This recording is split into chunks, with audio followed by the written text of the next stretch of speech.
Let's take a look at a few more examples that involve ellipses.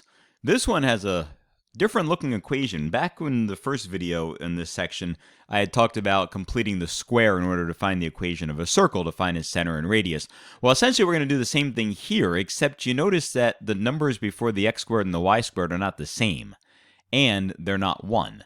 So how do we complete the square for something like that? Well, the first thing is, let's group the x's together, and then let's throw the 156 over to the other side. So I'm going to start up in the corner here. I got a 25x squared. I got 100x. Then I also have a 16y squared and a minus 96y. And then on the other side of my equal sign, I got 156. The completing the square pattern that I had done before works if the coefficient of the x squared is 1. So let's do that. Let's pull out the 25 and see what we're left with. Well, we're left with x squared. 100 divided by 25 is 4, so I get plus 4x. Over here, let's pull out a 16 because that's the number before the y squared. So pull out the 16. 96 divided by 16 is 6. And then over here is our 156. Now, what was the rule? The rule was take half the term before the x or the y, square it, add it to both sides. So half of 4 is 2. 2 squared is 4. Now just be careful. That 4 is not just a 4. It's a 4 that's multiplied by 25. So 25 times 4 is 100, meaning that I don't just add 4 to both sides, I add 100 to both sides. Look at the number before the y. Half of 6 is 3. 3 squared is 9. So I add 9 to this side, but really that 9 is multiplied by 16. So 16 times 9 is 144. So I'm really adding 144 to both sides. Once I do that, now I can factor those x squared plus 4x plus 4s and the y squared terms easily. So I get 25 times, this will be an x plus 2 squared, because remember I set up the pattern so that it's half of the number before the x. You can FOIL it out. X squared, double the insides, you get 4x. Square the 2, you get 4. All right, for the second one, half of negative 6 is negative 3. So I get y minus 3 squared. On the right-hand side, 156 plus 144 is 300, plus 100 is 400. All right, we want this ellipse equation to be equal to 1. So let's write it out. 25x plus 2 squared plus 16y minus 3 squared equals 400. And then we'll divide every term on both sides by 400.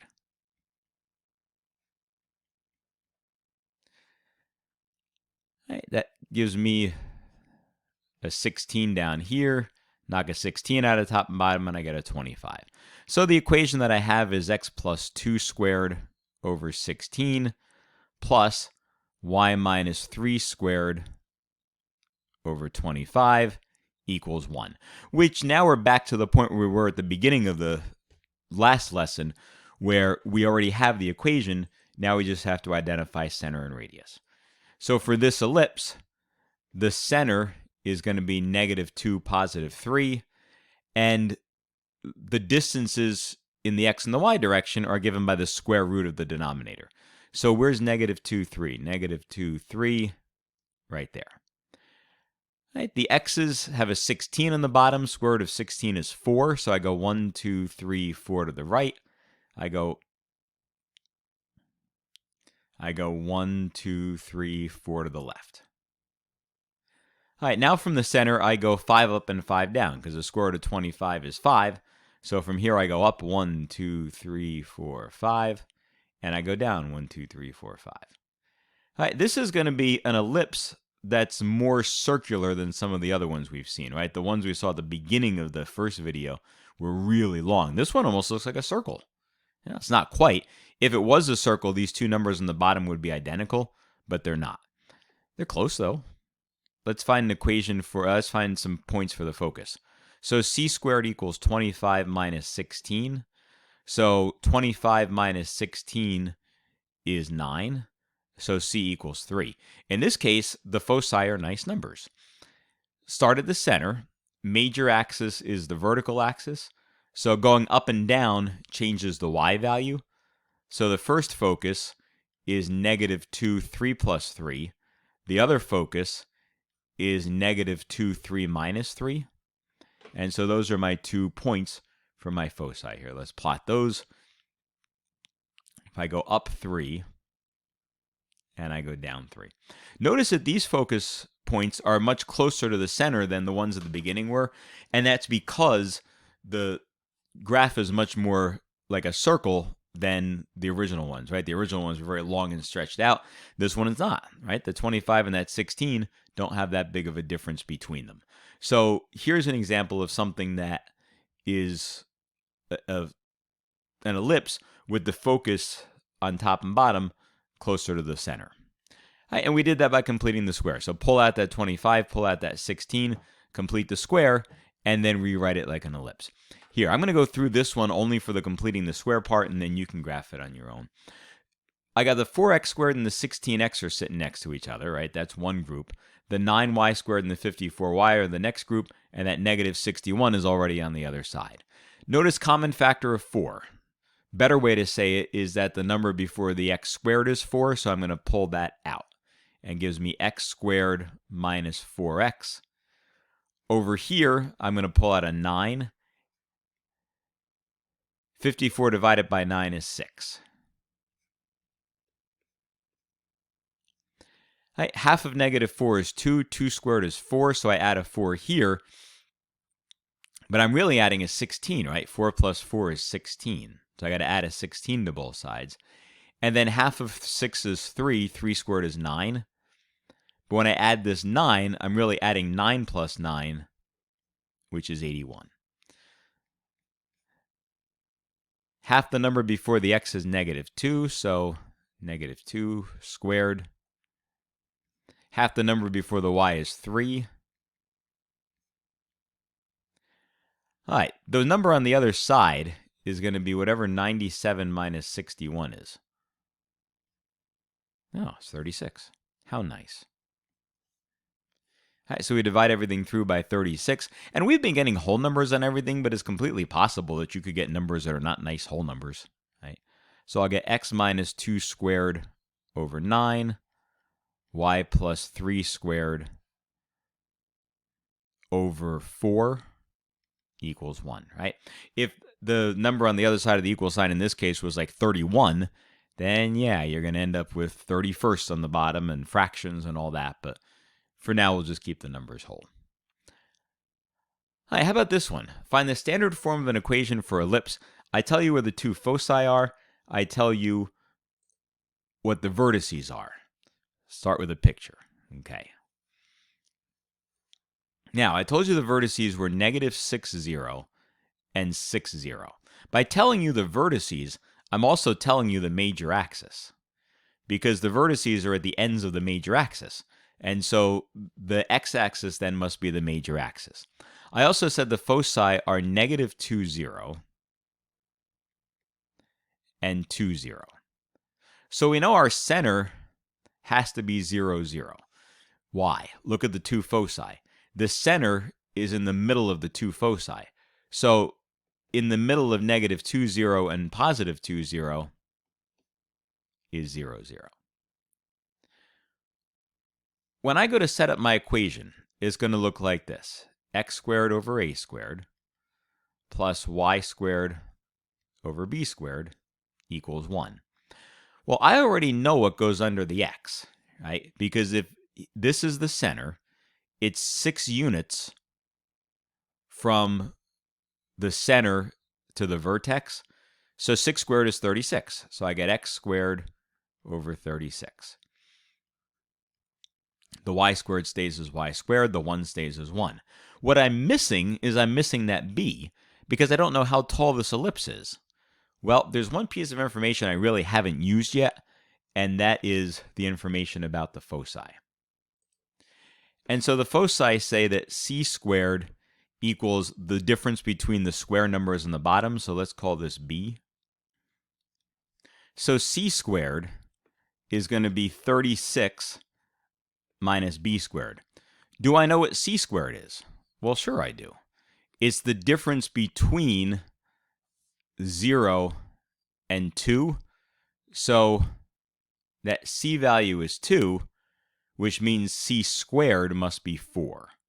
So 4 equals 36 minus b squared. If you subtract the 36 from both sides, you get negative 32 equals negative b squared. So 32 is b squared. Square root of both sides. Actually, I don't even take the square root of both sides. If b squared is 32, then we could place that b squared over here with the 32, and that's our equation. This one we had to work backwards because we knew what the center was. We knew the foci. We knew the endpoints of the major axis. What we didn't know were the vertices. What we didn't know was how far up to go. So now we know that it's going to go square root of 32 units up. So square root of 32 is just a little bit below 6. So this is really circular, right? So this way, and then underneath.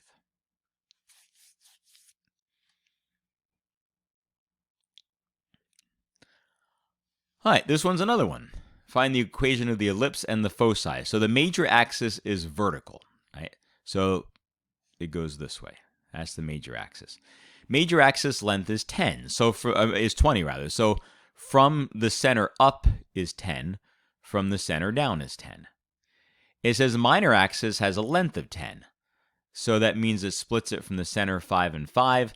And we're told the center is 2, negative 3. So the numerator is going to be x minus 2 squared, y minus a negative 3 squared. Now, what goes under the x minus 2 squared? How far left and right do I go from the center? Well, if the minor axis is 10, I go 5 left and right. 5 squared is 25. For the y's, if the major axis is of length 20, then from the center I go 10 up. Well, if I go 10 up, 10 squared is 100. And that's really all there is to it. I will leave it to you to figure out the foci. It's 100 minus 25 and take the square root. And because you're going up and down, you're keeping the x-coordinate the same. It's the y that's changing. All right, let's take a look at an application problem. This says a semi-elliptical archway over a one-way road has a height of 10 feet and a width of 40 feet. Will a truck that is 12 feet wide and has a height of 9 feet clear the opening of the archway? Now, if this thing was not an arch, if it was rectangular, right? If it came up, went across, and over this way, then the problem would be done because the truck's 9 feet, the max is 10 feet, it goes right under. The issue is, what if part of the truck crosses here and it's only 8 feet high? Well, the truck is 9 feet all the way across. If that's only 8 feet, the truck's not going to clear that opening. It's going to be like that bridge. You ever see the videos of that bridge in North Carolina that's 11 foot 8 inches tall, and these trucks always ignore the warnings, and they crash right into the bridge because the truck is taller than the bridge, and they don't believe it. Well, that was what would happen here. Except the bridge probably doesn't have its own YouTube channel, so what will we do? How do we set this up? Well, the first thing is make a coordinate system. Put the middle of the bridge as the y-axis, put the horizontal as the x-axis, and if it's 40 feet across, then split it 20 and 20. So 20 to the right, 20 to the left. We're also going to assume that the truck goes through the center. If the truck goes through the center and the truck is 12 feet wide, then it splits it 6 feet and 6 feet on either side. So let's come up with the equation for this ellipse. Center of the ellipse is 0, 0. So x squared over, well, it's 20 units from the center to the outside. So 20 squared is 400. For the y's, it's 10 units from the center to the y-intercept. So 10 squared is 100. That's the equation for my ellipse. Now we know that the middle of the truck is not going to have a problem, right? The middle of the truck is going to clear it by a foot because it's 10 feet high. The question is, what happens if this does not go that way? So what if it's 12 feet wide? We said it's 6 and 6. So what if x is equal to 6? We need to find y. Right. If we come up with a y value that's 9 or greater, the truck clears. If we come up with a y value that's less than 9, truck doesn't clear. Let's run some calculations. X is 6. So 6 squared over 400 plus y squared over 100 is equal to 1. Let's subtract a 36 over 400 from both sides. All right, so I get y squared over 100 equals, well, 1 is the same thing as 400 over 400. So 400 minus 36 is 364. Now let's do two things. Let's multiply both sides by 100 and then take the square root. So I get y squared equals, well, I can knock 100 out of the top and bottom. I get 364 divided by 4. Well, 36 divided by 4 is 9. 4 divided by 4 is 1. Take the square root.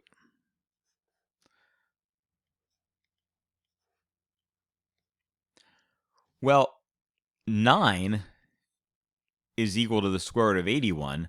So this is more than 9, so it clears. Right, so the y value over here is the square root of 91. If you really want a decimal approximation, we can get a decimal approximation. 9.54. So the height over here is 9.54. And so it clears that 9-foot opening. All right, let's take a look at one last one that involves a truck. This one is a little bit different because, again, it's a semi-elliptical archway, so it fits the equation of an ellipse. Semi-elliptical meaning I'm only taking the top half of the ellipse and not the bottom half. Got a width of 50 feet. Can a truck 14 feet high and 10 feet wide drive under the archway without going into the other lanes? And now we got a 2-lane road. This truck now is not going through the center, right? And this one, the truck was going through the center. This one, the truck is not going through the center. So let's come up with the equation for our ellipse first. Let's center this at 0, 0 to make it easier for us. If it's 50 feet wide, then it's 25 this way and 25 that way. So we get x squared over, well, 25 squared is 625, plus y squared over, now look, the 20 feet goes right in the middle. 20 squared is 400. That equals 1. All right, now how wide is my truck? My truck is 10 feet wide. So I want to find the value at x equals 10. All right, so I'm going to sub in x equals 10, and I'm going to find y. The truck is 14 feet high. So what I'm finding is I'm finding the height of the bridge when x is 10. Right? So the height of the bridge here when x is 10. If my number is bigger than 14, I'm okay. If it's less than 14, no good. So let's try it. If x is 10, 10 squared is 100. So I get 100 over 625 plus y squared over 400 equals 1. Subtract this 100 over 625 from both sides. 1 minus 100 over 625. Well, 1 is the same thing as 625 over 625. So this gives me 525 over 625. Right, so if y squared over 400 equals 525 over 625, let's multiply both sides by 400. And I get y squared equals, we could actually do some simplifying first, but here I'm just going to throw this on a calculator. 400 times 525, and now divide it by 625. I get 336. Square root of both sides. Take the square root of 336, and I get 18.33. So it looks like it clears, right? The truck is 14 feet high, but at that mark where x is equal to 10, it's going to have a height of that bridge of 18.33 feet. So it's okay. It clears. All right, and that's the end.